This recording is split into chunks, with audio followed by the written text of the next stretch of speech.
of the needs that's necessary for the world to meet these adaptation needs. And lastly, for the disaster preparedness, only 0.6% of the international assistance to responses to natural disasters, uh, only 0.6% of international assistance goes to those related to natural disasters, and within those, only 13% is about preparedness as opposed to emergency response. So more money can be saved if you design a society that's more resilient to natural disasters, but we don't end up spending on those money, instead spending on those money for like a prepare dealing with disaster after it happened. But we need to respond in a way that we can prepare in advance. I want to draw on some of the Japanese experience with this, because Japan is also subject to, Japan where I'm from is subject to a multitude of natural disasters, both earthquake and typhoons in particular. And for example, in 2011, a huge earthquake hit Japan, and there was it caused a nuclear accident in the Fukushima nuclear plant. And also, there's an example of a very large scale typhoons that took the lives of 1,000 people.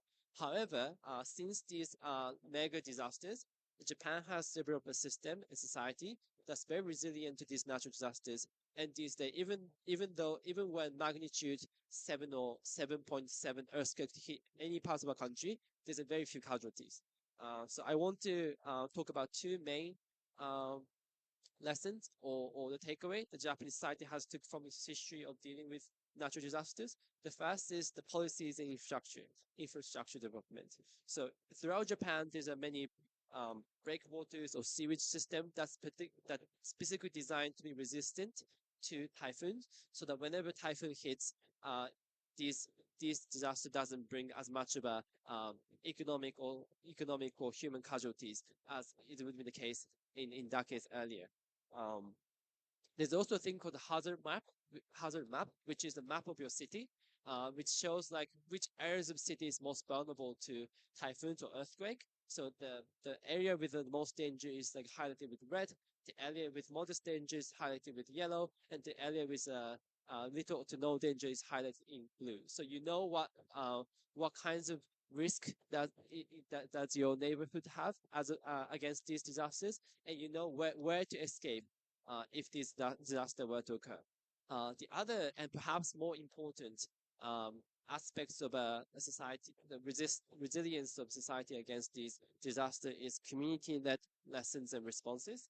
For example, in Japanese school, there's annual disaster drills or even quarterly disaster drills where you're supposed to pretend that the earthquake or typhoon happened and simulate how you would respond and how you would like hide under your desk, how you would go to your school fields and then to respond to other places.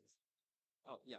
Um, so oh, the takeaway is that we believe there's more need for more funding for these adaptations and disaster responses, and there's more need for knowledge sharing. And I think there's a room for country like Japan to play to make sure that the developing countries or other countries are also learning their lessons to how to respond to natural disasters. And third of all, even on the individual level, there's a lot that we can do to mainstream the importance of disaster response and think about us. So in case disaster happens today in your neighborhood, how would you protect yourself and how would you protect your community? Thank you so much.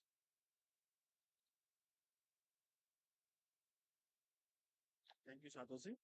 So the next speaker is Miss Jana Uthoff from Germany. So I request her for the deliberation. Jana Uthoff.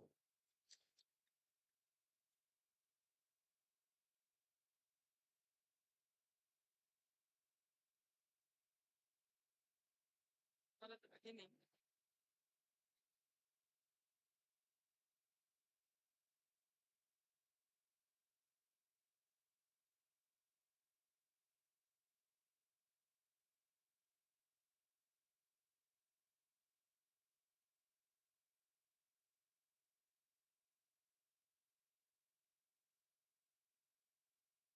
Hello, everyone. I'm happy to be here and to introduce you to the topic of biocontrol. So it's biological control, but the short form is easier to pronounce for me. So in agriculture, there are a lot of greenhouse gases. And as we all know, greenhouse gases are responsible for this climate change. So for example, just for the livestock, there are 61.3% greenhouse gas emissions. And yeah, livestock is like, it includes all. So producing meat, producing milk, you can eat for your cereals or your cappuccino or whatever. So it makes a lot of, a big part of this segment. The second ones are the crops. So we all know so we need these crops to live. But there's around 40% of greenhouse emissions to produce crops. Then there are some other points in agriculture, like using fuel or electricity on farms. But agriculture is also a positive effect. So it can be a carbon sink. So that means if we are planting trees or using, for example, cover crops, then we can bind the carbon to the soil. So it's a big topic. That's why I want to focus today on soil management, including cover crops. So that was already mentioned a lot. Climate change has a lot of effects, like there could be extensive heats or erratic weather patterns. Same like drought or new pest that was already mentioned. But with biocontrol, we can at least try to control these new pests or make the plant more resistant to drought. And with the cover crops, as I already mentioned, you can reduce the greenhouse gases. So I should somehow define a biocontrol. So it's in general a protection against pests and pathogens, and it's all sourced from nature. So normally it's like an already existing system, and it's used in various topics like agriculture or forestry. So there should be a few requirements, of course. It should not be toxic for humans, otherwise we would just, be toxic to ourselves. And it should have a wide target spectrum. And in the best case, it is as efficient as chemical control. But there are also some advantages, like there are existing degradation pathways, so that's we bring out something natural, so it will be decreased just due to the natural system. And normally they are highly specific to their target organisms, so they don't harm the environment or the ecosystems. So what I already mentioned, biocontrol agents have their own biosystem. So they are not maybe in this place where we bring them to, but they will establish their own system there. So normally not natural substances are used for biocontrol, so they are emitted by plants or animals. And they are not, so in nature they are used for the communication between organisms, plants or animals. And they are really target specific. Or there are microbials. So these are, for example, insects that can be used as biocontrol agents. A good example there is Trichogramma. So it's an invertebrate biocontrol agent, and it's a natural enemy to a lot of various pests. And then there are the microbials. They are based on microorganisms like bacteria, fungi, viruses, and they are including living and dead cells, so or all associated metabolites, and or for example also cell fragments. I want to give some examples for this system of microbials. So in our working group, we worked on a attract and kill formulation. So the idea is that there's the bioworm that is a pest for potatoes, and we want to attract them, so the bioworms with CO2. And therefore, we investigated such a capsule system. It's made out of alginate and starch. So starch is the nutrient source for the added yeast, and this yeast is by metabolizing the starch, producing CO2 to attract the bioworm. And if the bioworm then is attracted, it can be killed by the fungus Metarhizium bruneum. So Metarhizium bruneum is a natural enemy of this bioworm. And this is how it looks like when this fungus is growing out of the capsule, just to give an example. So a second example, and that's what I'm working on, is the fungus Porphyria chlamydosporia. It is used to control nematodes, especially plant parasitic nematodes. So the whole system is made of this nematode. It's called Meloidogyne hapla, the fungus. So it's nematophages, but it's also known to be plant growth promoting. And there's the plant. So in my case, it's Phacelia tanacetifolia. It's a common cover crop in Germany, and it's also known as bee friend. So this is an advantage of this crop, that when it is sown, that also bees can feed on it. And then there's the potato plant. This is normally the host plant for this nematode we are talking about. So these nematodes do have cause really big economical losses in Germany on potato plants. And our idea is now to use the fungus to feed on the nematodes. So the fungus can parasitize nematodes so that it will die. And to have a full system, we want to use the cover crop, because the cover crop is planted just before the potato.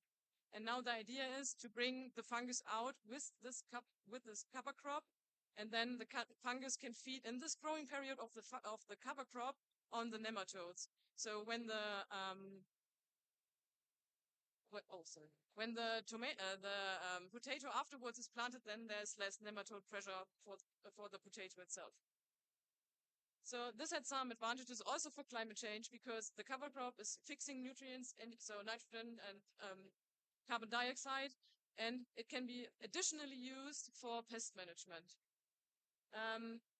This seed coating we try to apply is also positive for the farmers, because they can apply it directly when they sow the cover crop, so they do not need an extra step with various products. That's also a positive point, because this seed coating does not need any water for supply. So normally when you have products made out of microorganisms, they are dried and you have to resolve them in water. And this is, you can save some water if you add a seed coating, because the fungus will grow out because of the moisture of the soil. And the overall goal is to reach higher main crop yields, so higher yields of potato plants per hectare. So that can then lead to less farming land. I know that it's a big goal, but we should try to think big, and that's our goal. But of course, there are some problems using biocontrol, for example, in Germany, because the registration process is really long. It's really expensive. You have to do a lot of research on your organisms, that they are allowed to be applied in fields. Then there's, because it's a natural system and it's an organism, there's always the effect that is that the biocontrol agent is not that efficient as a chemical product, because if it's really, really dry, the fungus will not grow out, for example. And at the moment, it's more expensive compared to chemical control. But I guess that is the point we can work on, because, when you bought a computer, I don't know, 20 years ago, it was really expensive. And now it's quite expensive to produce these microorganisms, but I'm pretty sure we can change that. Of course, more research is needed. And at the moment, products based on organic farming, like with biocontrol agents, are more expensive than other products. So to summarize, agriculture emits a lot of greenhouse gases, but there are various strategies to reduce it. And biocontrol can be a part of that. Also, as I already said, there's more research needed. And in my opinion, the farmers need to be supported when they want to use biocontrol products, because they go a step in the right direction, but maybe they're just not able to buy these products, because at the moment they are quite expensive. And also customers need to think about their consumption. So buying only the food they really need, for example. So don't waste food. This is one of the biggest examples. And so my last statement, so climate change is a global problem, and I guess everybody of us should be addressed by that. I would like to thank the organizers of this conference, and want to say thank you that I can join you here, and of course all the project partners I work with. Thank you.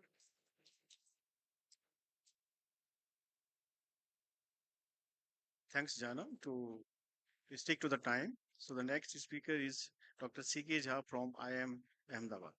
Dr. Jha.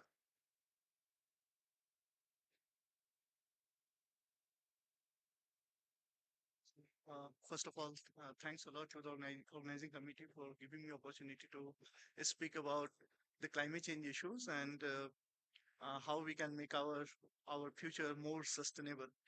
Uh, we all know the problem now. I mean, just to start with this, I just want to make some.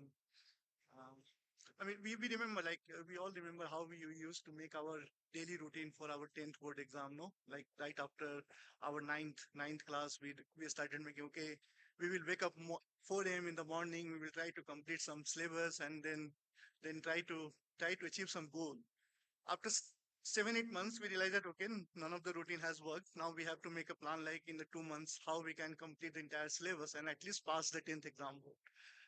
This situation, the climate change situation right now, we have to act. We have to make our planning in the way, like, okay, how we can navigate, how we can minimize the entire impact. We are at the point where we have to act now. So we have discussed in last two sessions, we have discussed about the problem. We all know that, like, how the climate change is going to be a bigger disaster. We have seen the COVID-19 that was temporary. We may say that. Uh, we have seen the war crisis also, how the war crisis has interrupted the entire supply chain, the global supply chain, and the food availability. But above all that, we have a crisis. This crisis is going to be with us in the future too. So starting with some fact, like, I'm mostly work on the climate model side. I actually design a modeling how we can integrate the several pathways to make our future better.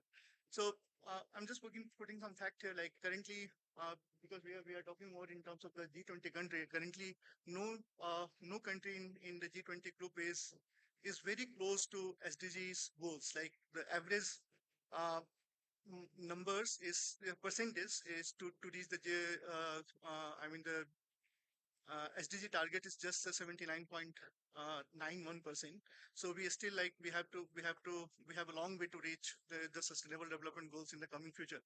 Uh, what we are thinking, like, what we have to think in the future, like, how, I mean, at the country level, we are making several strategy to reach, I mean, mitigation strategy to meet the Paris Agreement, to meet a biodiversity target. But we have to think, like, the slogan is one Earth, one future. So we have to think about the collective actions. I mean, this small groups like G20, G7, all are talking about the collective actions. So the project I'm the part of is a very classic example. It's a tribal pathways where 20 countries working together for the sustainable future. So the local researchers from all these 20 countries is trying to make the pathways and trying to see that how their policy, their action is can reach the global targets for the climate change in the future. It's a very important, like, one of the classic example, like, it's everything is very much integrated. In the past, like, our Indonesian colleague was talking about the afforestation issues. So we all know that, like, the global demand for the palm oil, for the several products, for the ethanol, I mean, for the biofuel or many other products, has caused the afforestation in Indonesia.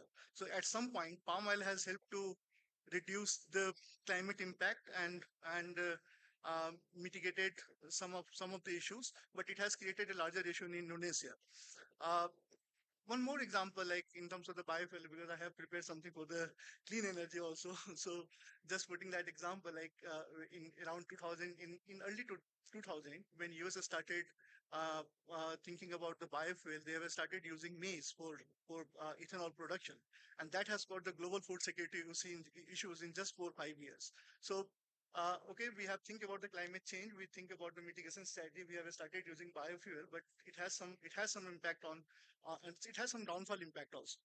So when we are thinking about the climate change policies and the several other policies to mitigate uh, uh, the issue related to climate change, we have to think about the policy downfall also. So talking about that, like, in my study, we have identified several strategy how we can reach towards a sustainable future. So first example, I would say, like, okay, talking about the healthy and the sustainable diet. So one of the issue in our country is we are consuming too much of cereal products, and the rice is one of the major products that's causing lots of environmental, like, one of the largest emitter of methane gas. And of course, the livestock. I mean, I was looking at like, okay, thank you, Jana, for giving that example. So livestock is also one of the largest emitter in India. We are not a meat-eating country though, but our milk consumption and the dairy consumption is highly contributing towards the emissions from the livestock sector. So the first issue we have identified, like, okay, we have to move towards the sustainable diets. Then, okay, we are thinking like everyone is talking about let's reduce the consumption of cereals. But do we have alternative plans? Like if we reduce the consumption of cereals, we have to move towards fruit, vegetables, and the nuts. But do we? I mean, we have an affordability issue. Like per capita income is not that much. Like everyone in the country will eat the food. I mean, the fruit, vegetables, and nuts on the daily basis. So other issue is like, okay, can we reduce the milk consumption? No, we have our large population, it depends on milk for the protein and etc. So then we have to think about, okay, how we can do something in the supply side. There was example of increasing the yield, like one of the example, like can we increase the yield, uh, the crop yields to cultivate in the smaller size, or think about some other varieties. So through that, can we reduce emission from let's say for the rice? No, we cannot reduce that. We have seen in the green like the green revolutions, like when we have high variety yield and everything in the Punjab region and several other part of the region. So increasing the yield has created a lots of issue. The soil degradations, we have emission issues from the high fertilizer use. Then we have to think about the technological change, like, okay, the how we can substitute how we can reduce the use of fertilizer by replacing the higher technologies. We still have to think about that, but this can be one of the best mitigation strategy for the future.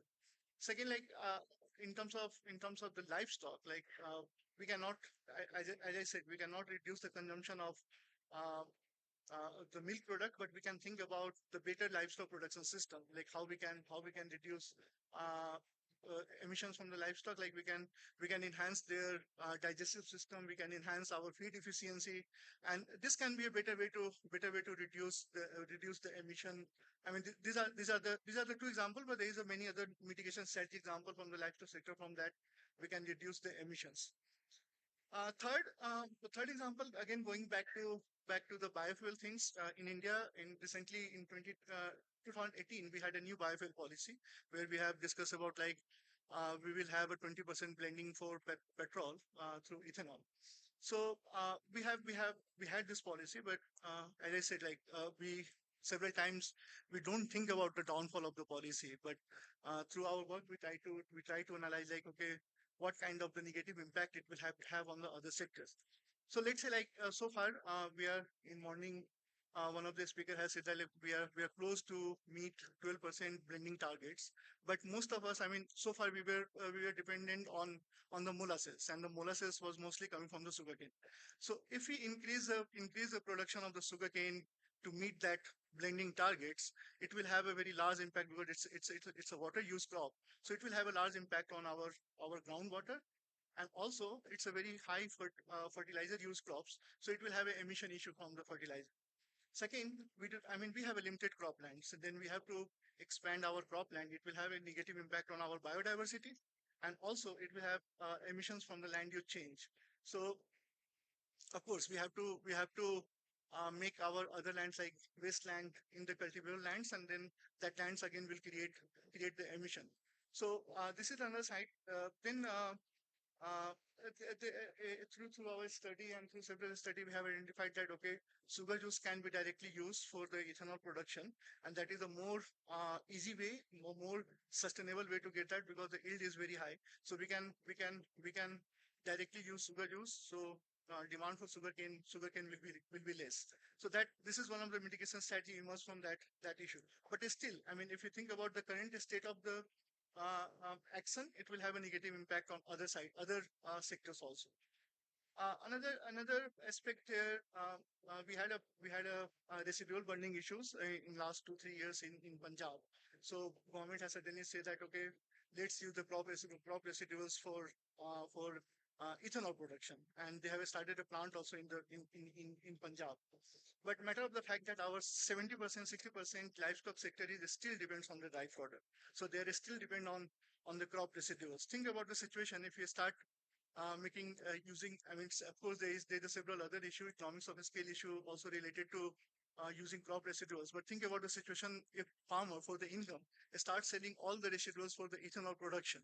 So then it will have a direct impact on let's say on the livestock sector also.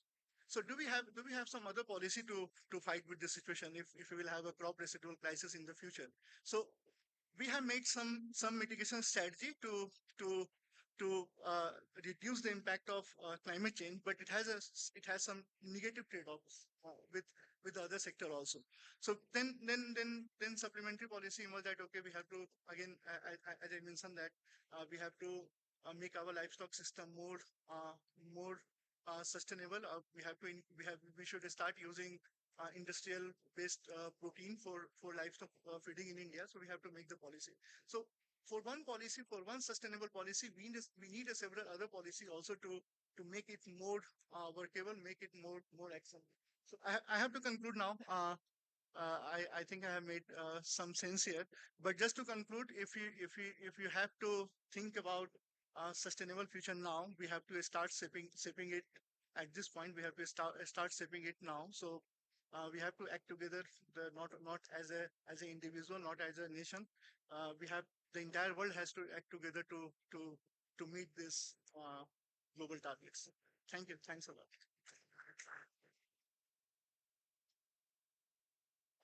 Thank you, Dr. Jha. Thank you for some nice thing. So now I request Dr. Subir Sen from IIT Roorkee for presentation.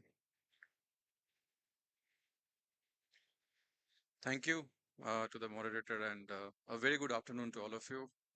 And I would like to especially thank IGNTU and especially Professor Tripathi for his kind invitation. And really we're enjoying.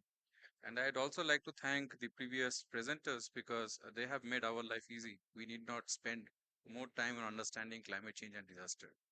So when this invitation came, I was actually wondering what to speak. And now I really feel worried because you had very good presentations. So people were actually looking at the presentations rather than listening to the speaker. But I hope you are going to listen to me because I'm going to talk about the state which is very close to our heart, Uttarakhand, which is known as Devbhumi. The reason being I come from Devbhumi, Uttarakhand, and also the fact that it is a state which faces most of the natural hazards. After SFDRR, we are little cautious in using this word natural disaster because every disaster is supposed to be natural in nature. So we are talking about hazards, we are talking about perils. So if you look at Uttarakhand, the state can be divided into three divisions, right? You have the upper Himalayas, you have the middle Himalayas, and you have the Tarai. And according to census 2011, around 70% population lived in the rural areas. But we also know that this is a state which is suffering from mass exodus of people. And there is something that is referred to as palayan or outmigration. What is the reason behind outmigration? Is it aspiration of people? Because when I go for my field work, talk to farmers, the farmer very openly asks me a question. Why do you want my son to become a farmer? You are from IIT. I also want my son to be studying in IIT, become an engineer.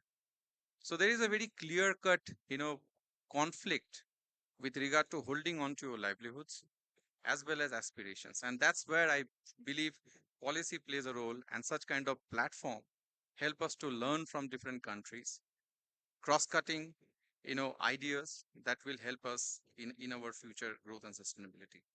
Now, of this 70% population that I mentioned, and the entire population of the state, according to the agricultural situation survey, many of you are aware of, it quotes a percentage 67% dependent on directly agriculture and allied services. And we all know that agriculture and allied services are directly dependent on nature, rainfall. And that is where the crux of the problem lies. So my observations will be very specific to hill agriculture. So do not try to relate same with arid, semi-arid, or regions where you have very good irrigation facilities. Even though we have got independence in 1947, still we don't have 50% area under irrigation in the country. It's still an ongoing process. So when you look at hazards, specifically talking about water, for example, if there is excess water, we say flood. If there is less water, we say drought. But there is another condition that is slowly shaping up in different parts of the country where we have insufficient water. Insufficient for not only livelihoods, but insufficient for human beings as well. Now, if you look at the different kind of disasters that have grown in number in Uttarakhand, the disasters new to us are glacial lake outburst flows, directly impacting lives and livelihood. You have cloudburst, you may have heard, there are many incidents. Even Kedarnath is supposed to be triggered by one massive cloudburst. Landslides are very frequent events because of road cutting, infrastructure problem, or in general of soil erosion because of deforestation. We have problems of forest fire in the summer months because of rising temperature. And even though we are in a water surplus area, we do have incidences of drought. There are some districts which report drought or very limited rainfall. So the disasters can be broadly classified into three different heads. One is a slow onset disaster, which is very difficult to identify and address.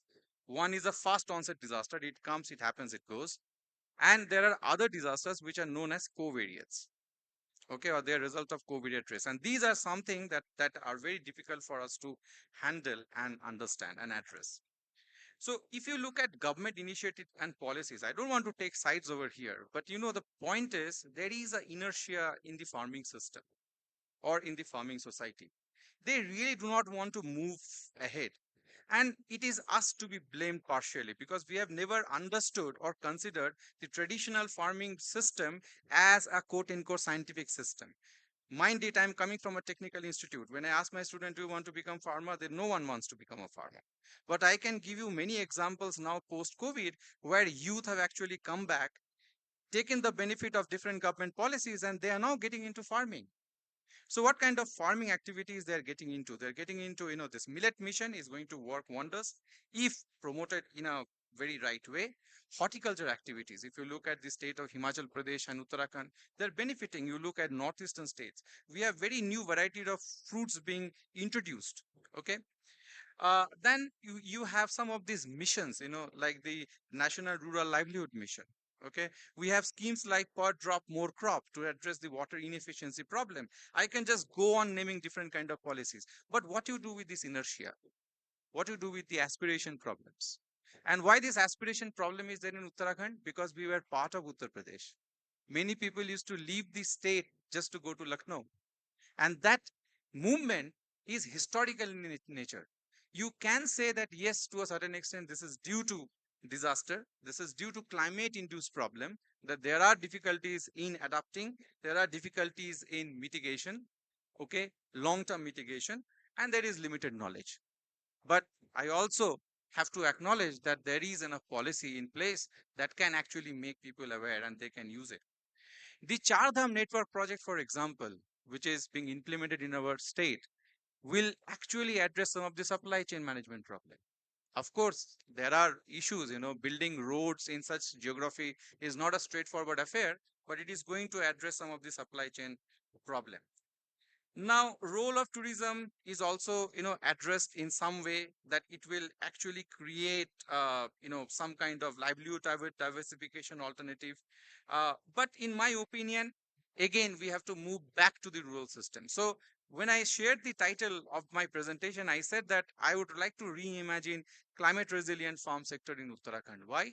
Because post-COVID, we saw many people coming back, few staying back, and few of those adopting farming activity, and they are actually benefiting and profiting. And there are examples where they are trying to address some of the critical issues that exist there. I would like to end my brief talk with an example from Japan, because Japan also have similar kind of issues. Don't be under this impression that reverse migration was only a phenomenon in the developing countries. In Japan also there was a lot of reverse migration, people moving away from Tokyo and Yokohama prefectures, so they went back. So there is one prefecture known as Toyama, right? Toyama is very interesting. They also have terrace farming and all everything. It's also hilly. It's next to the Japan Sea, right? So what they did there was very interesting. They actually used waste to help farming, right? So the waste they collected, they actually burned it. There are incinerators. In our country, there are few, but they don't work. But in Japan, all are working. Okay, so they have very good waste management system, which we have to learn. This is what this platform help us to do, right? Like we have a friend from Brazil, they also have a livestock sector. In Uttarakhand, people are moving from farming to livestock, but as we have already seen, livestock is going to, contribute to your emissions. It is not going to reduce your emissions, but you are learning from Argentina and Uruguay how to control emissions. Maybe we can get that learning from you and help our systems over here. So this platform is actually helping us in these kind of dialogues. Moving back to Toyama, so what they're doing, they're actually burning the waste. They're creating heat. In the winter months, they're transferring this heat to the farms, the glass houses, so that they can grow crops. So in the winter months, suppose if this system is there in our state in Uttarakhand or in Himachal Pradesh or in some of the high altitude areas, you can transfer the heat from this, waste burning. You are clearing the waste, getting the heat out, transferring it to grow your crops. Okay, you are solving so many problems, right?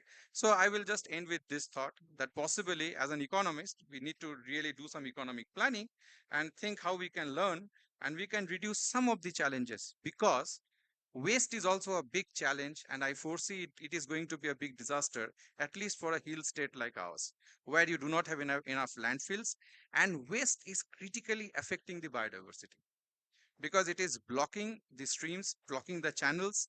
It is creating problem for the animal and for the nature in short. So I stop here. Thank you. Thank you, Dr. Sen. So stick to the time. So now I request Bhavapriya Ranjan presentation.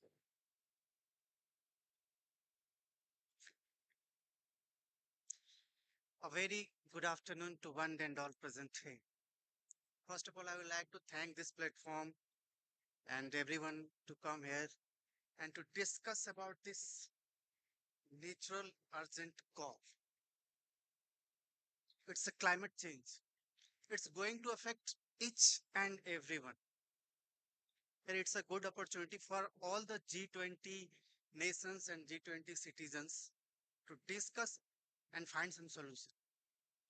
We are here in Amarkantak, one of the oldest land from the pre-Cambrian era, from that Gondwana land, the Indian peninsula traveled to closer to Himalaya. Amarkantak is one of the oldest place where flora and fauna evolved. Not only Africa, it's also one of the oldest places where the flora and fauna evolved. So you can see the multiple adaptation in the flora and fauna in the world of geology and botany. Right. We are here to discuss about the mitigation of climate change. You know, we know that the loss of Indian economy per annum is 12 lakh crore due to climate change. Globally, it's 4 trillion USD. And when economy get lost, job affected, everything affected. Once the economy is being disturbed, the sociology also get disturbed. The polity also get disturbed. The social forces and the market forces, what Dr. Sen was talking. And here, uh, Mr. Professor from IIM Ahmedabad, Dr. Chandan Jha was talking about the time equation. The time has gone to discuss, actually. It's a time to act now. Multiple research, multiple surveys has said by 2055, more than 20% of coastal region will not be habitable for humans. And we all know what the roles of coastal regions in the world economy. Here I will also like to point out that please don't be in the illusion of adaptation. Just adaptation happens where both the graph, the biotic and abiotics, have some resonance. The great example which we had seen in the last meeting, that I think Dr. Pandey was our last moderator has mentioned that Punjab, the water table goes down, and we tried for multiple technical solution to adapt, but not succeed. It cannot happen. You cannot fight with the nature. Once once that dam will broke, it's not in the capacity of human to control that. So it's a urgent call from nature now. Now what the US have announced, UK has announced 1,80,000 crore for that carbon capture. UK has announced 30,000 crore for carbon capture. Government of India has also made a draft policy. Niti Aayog is running that 50,000 crore for carbon capture, which they will initiate it from coming year 2024. So it's always there a silver lining behind a dark cloud. It's also opportunity if the youth, if the uh, young innovators can convert this problem uh, in an economic activity. Again, I will come to the words of Dr. Sen, which he was talking about the aspiration, that social forces, that market forces, that demand and supply. What do you think?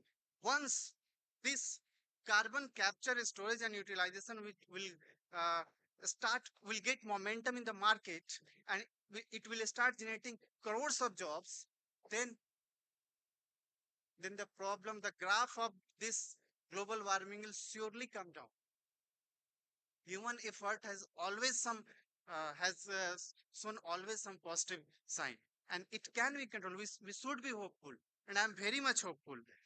Now, from the last 2 3 sessions, there was a common statement from different speakers that the technologies, that carbon credit related technology, are mainly in Europe and that Western worlds.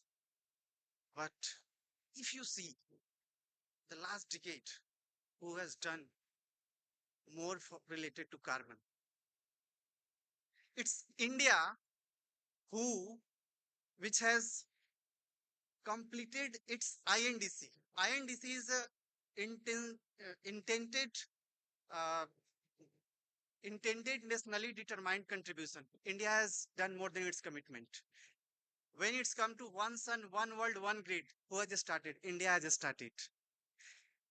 India and the global south don't think that Western world is ahead and they are doing that.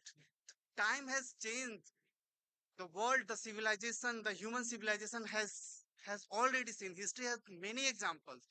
When Japan was leading because of its technology, then Europe was the power. They have ruled the world because of their technology. Then US, that nuclear power, and that goes to US. Now, don't think that global south cannot lead. Recently, we have seen in that PNG, Papua New Guinea, head of a state, the way he has given uh, the hospitality, the respect to Indian state head, honorable prime minister, that cannot be earned on the point of gun, that cannot be earned by the power of missile or economic sanction and anything. The the world has got from this power negotiation manipulation. World has got Taliban. World has seen Gulf War. World is seeing Ukraine war. Crimea is there. These all are the post-World War. So it's earned by, these respects are earned by the acts. You just can remember the time when PNG was on the verge of civil unrest. That time, our honorable prime minister had sent vaccines. That vaccine enabled them to restart their economic activities, and civil unrest stopped. That has given life to a state which US never had thought. It's India, a part of global south, which has given more than 70 million vaccines to the world. It's not the West. I'm not here to putting any comparative analysis, but I'm just here to say that every human, every country, every world has a power to initiate the change. We have seen what Gandhian doctrine has done in our uh, freedom struggle.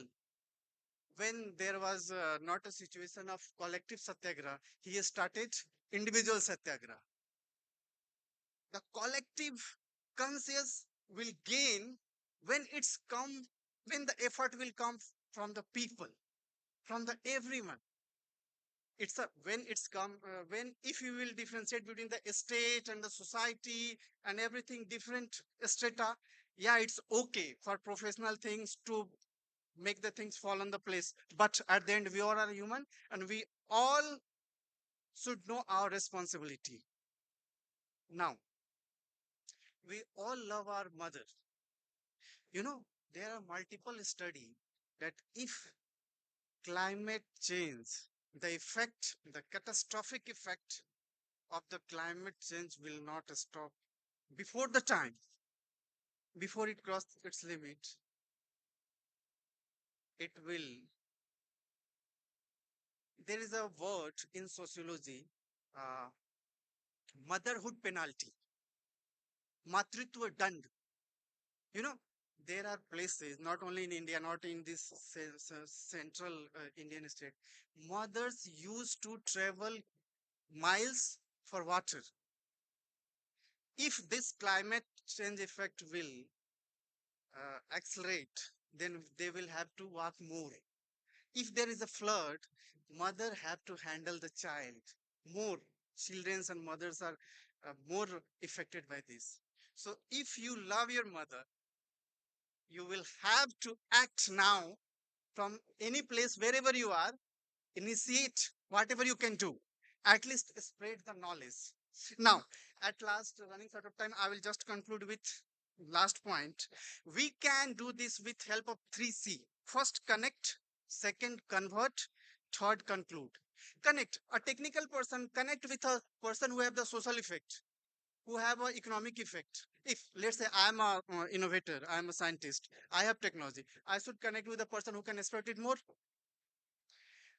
We will connect and then it will convert in the result, and once it's converted into result, it can be concluded, it can be spread. Thank you, thanks a lot, we are hopeful. Jai Hind, Jai Bharat.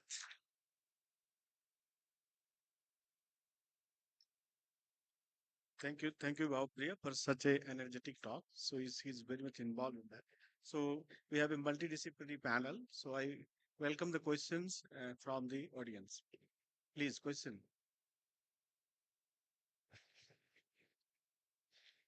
Do we have questions?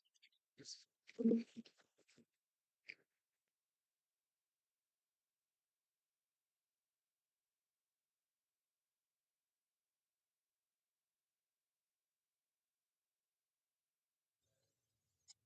My question is to all of you. When we go through the history of agriculture, every crop or food grain requires special climate conditions, special geographical characteristics. But in modern period, agricultural practices are going on every climate situations, geographical locations, science and technology are going to facilitate that. My question is about this is appropriate for climate or injustice with climate? Thank you.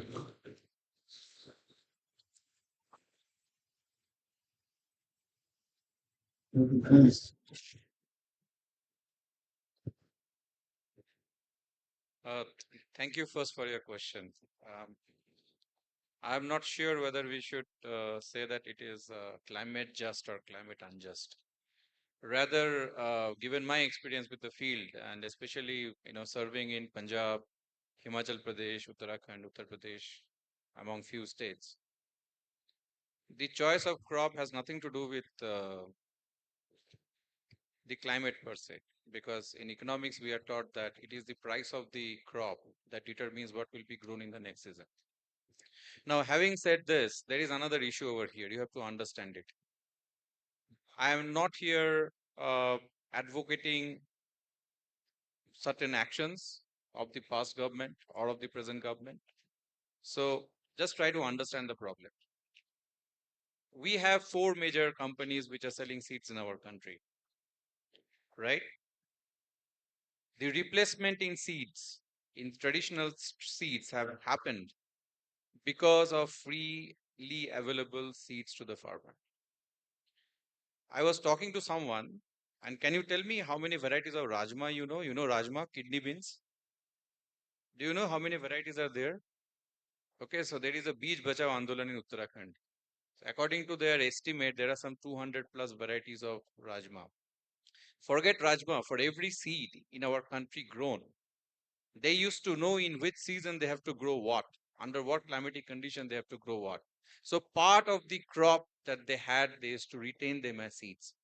Now go and ask the farmers how many of them really retain them. We do not have any stockpile of past varieties. Maybe scientists will give you better idea. I'm an economist with very limited knowledge. So I am not sure whether we should say that it is climate just or unjust. The input subsidy or the freely available inputs to the farmer, whether you think about electricity, makes it easier to pump water, so you get more water. Okay, fertilizers, pesticide. We have now certain embargoes, restrictions, price restrictions. We are not giving full subsidies. So I think it is all about changing the behavior. What I said initially, that how you actually help a farmer to understand that the traditional system that we had was actually scientific and actually was rooted to the ground, okay, rather than what we call as now modern agricultural practices. Fine. So I'm not sure whether we should say climate just or unjust. So my apologies that I cannot give you a very straightforward answer, but I have given you some leads for your thoughts. Maybe you want to add something? Yeah, so I'm working on the topic in agriculture in general. So like I talk about this cover crops and main crops, and this is a common system in Germany. So I don't know, to be honest, how it is in India. I really don't want to judge that. But for me, my father was also a farmer, and I know the system, and I know that it's really important to change the crops in between. If you're just growing wheat or just growing barley or just growing potatoes, it will not. So the system will run maybe for a year or maybe for two, but then it will just skip because there are no nutrients and you are not able to add such a lot amount of fertilizer to get the soil fertilized again. So that's I guess so to be honest, I don't know. I have to ask you or any one of you how the system in India is. Yeah.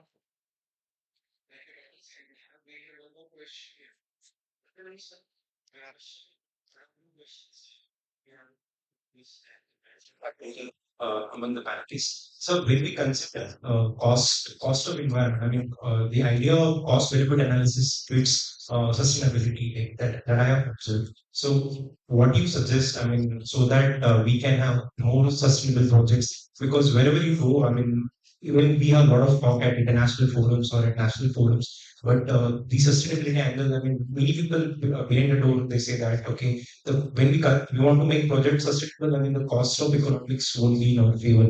And the second question is to Jha sir. Sir, can you give more details about fiber harvest project, because 20 countries are working on that. It would be like a better platform to share more details about the project. Thank you, sir. Chandan, do you want to go first for the first question? Okay. Cost benefit analysis. Well, I would first think about who is doing the cost benefit analysis and for whom and why. So if you look at the developing economies perspective, at least if you have to sustain growth, now that in Q4 you are reporting 7.2% growth, if we have to sustain that growth, I think we have to think less on sustainability. Okay. See, I'm a very hopeful person. Okay.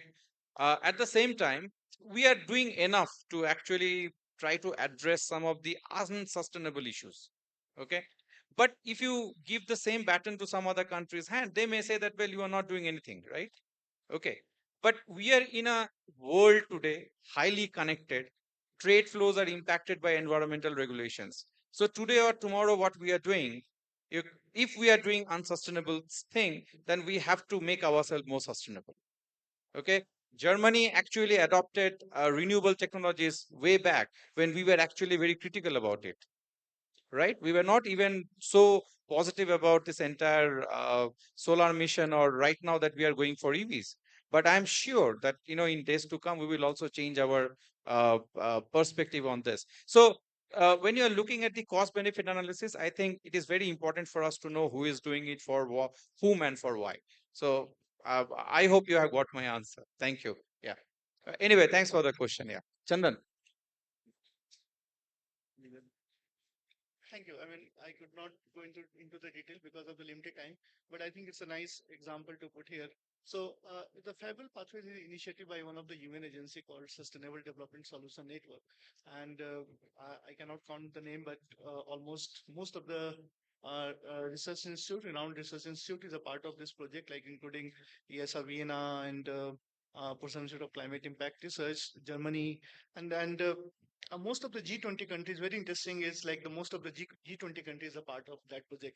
So including Brazil, Indonesia, everyone is a part of our projects. So every country is having some targets. Like we have a Paris Agreement, we have the Bone Challenge for the forestation, we have a CBD for biodiversity, and on the top of it we have a net zero target now. Like our PM has promised in last COP26, like we will try to meet that target in by 2070.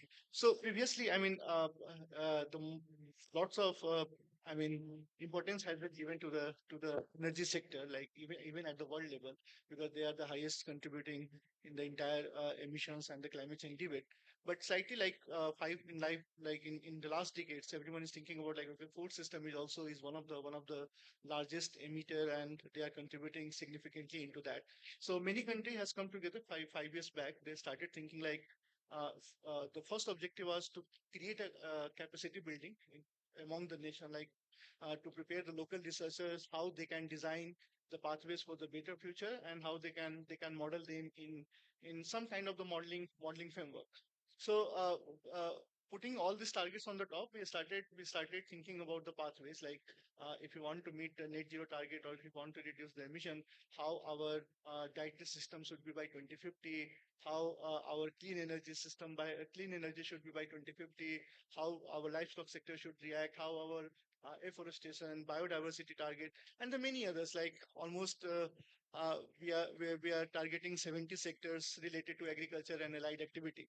So we have designed that pathways, and then every country try to see that like by this sustainable pathways or sustainable uh, I mean whatever we have designed, how much emission we are able to reduce it, and then 20 country together uh, uh, keep the entire result at one platform and try to see that whether we are able to meet the global target or not, like whether we are able to meet the net zero emissions from the agriculture sector, not from all the sectors. And if we are not able to meet that, how we can make other policies to meet that target. So it's a very interesting activity. You can find more detail on our website. We have a fablepathways.org, and all detail has been given. We have a nice scientific reports published in last 2-3 years, and several publications also there from our India team and several other teams. So thank you. Thanks a lot. So brief to the question. Please ask brief questions. Could you please elaborate on the environmental implication of Japan's hunting whale and dolphins, particularly its impact on climate change, and what measures can be taken to address and mitigate the situation effectively?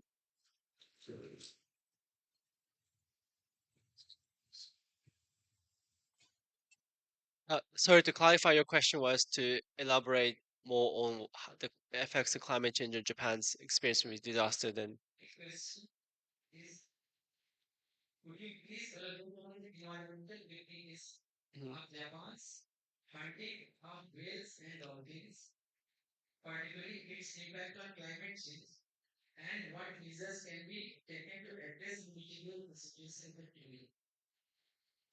Thank you for your questions. I'm not expert on like whaling or like that aspects of environmental practices, and I in no way represents the official government positions.